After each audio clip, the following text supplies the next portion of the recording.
After po ma-process ng ating housing loan, ang pwede po nating option na gawin kung gusto po nating pabilisin ang pagbabayad ng ating housing loan ay yung tinatawag po nating applied to principal. Ang applied to principal ay payment po ito in addition doon sa binabayaran po nating monthly amortization sa ating housing loan. Ang monthly amortization po kasi ay inclusive ng interest at insurance sa ating binabayad.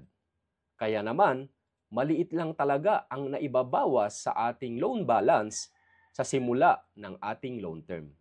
Ang kagandahan sa applied to principal ay buong naibabawas ang ibinayad po nating amount para po sa ating housing loan. Pero note, dapat lang po ay equal or more than doon sa equivalent ng monthly amortization natin ang ibabayad po natin sa applied to principal. For example, 8,000 monthly ang ating amortization, dapat po 8,000 or more ang ating ibabayad sa atin pong applied to principal. At note din po na separate po ang payment po nito. Dapat po updated ang ating payment ng monthly amortization, saka po tayo magbabayad ng applied to principal. Saan ba tayo pwedeng magbayad ng applied to principal? Pwede po tayong dumiretso sa mga offices ng Pag-ibig sa iba-iba pong branches. At sabihin po natin ang atin pong extra payment ay para po sa applied to principal or excess to principal. Or pinakamadali ay pwede po tayong magbayad online via virtual Pag-ibig.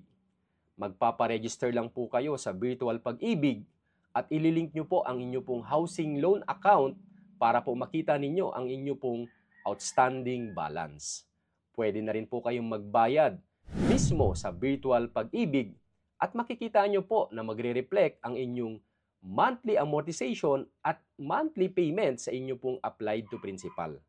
Yun po ang kagandahan kapag po kayo ay nakaregister via virtual Pag-ibig.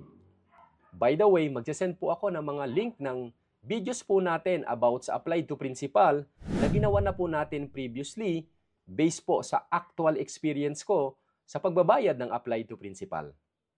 At yan po ang option ninyo na pwedeng gawin para pabilisin ang pagbabayad ng inyong housing loan.